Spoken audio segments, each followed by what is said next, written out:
Oi, gente, terminei O Conde de Monte Cristo.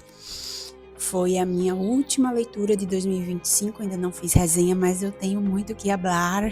Fique comigo neste vídeo, que vai durar mais ou menos umas 2 horas. Eu vou tentar ser sucinta. Eu fui ler este livro, eu já tinha pegado alguns spoilers. Eu não me importo de pegar spoiler. Quando eu me engato numa leitura, e eu imaginava que eu ia ler uma vingança muito bem arquitetada, a maior história de vingança de todos os tempos, mas eu vi várias histórias aqui neste livro de amor, de amizade, de gratidão, de justiça.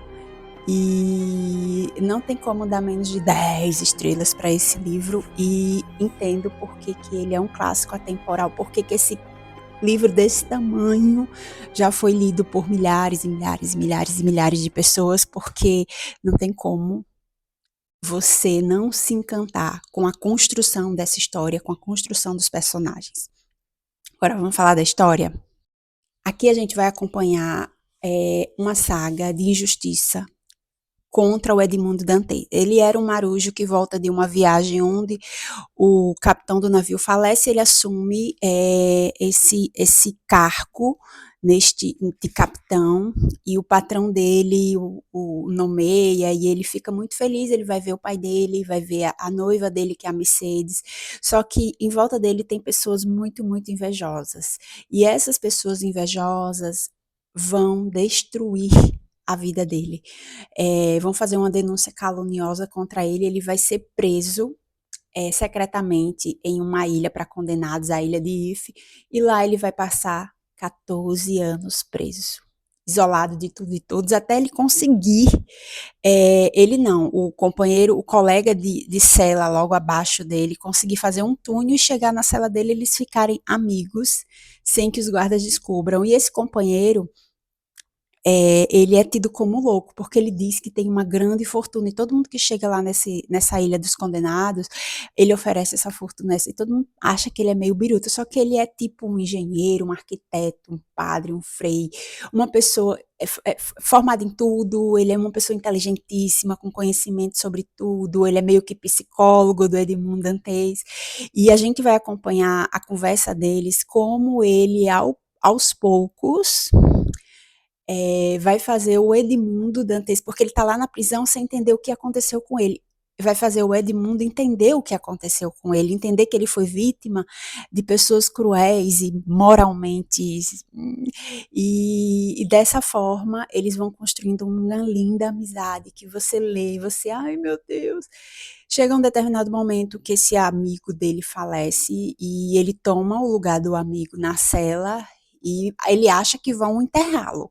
Só que lá eles botam grilhões nos pés e jogam no mar os cadáveres. E eles jogam o Edmundo, achando que é o amigo dele, no mar. Só que ele era um marinheiro muito, e ele consegue fugir. Ele trabalha durante um ano em um navio, e neste um ano, aos poucos, ele vai arquitetando a sua vingança, até chegar na ilha que aquele amigo dele disse que tinha uma grande fortuna, que é a ilha de Monte Cristo, que dá o nome ao livro, e é quem ele vai pretendendo, ele vai adquirir essa ilha, vai se chamar o Conde de Monte Cristo, apenas.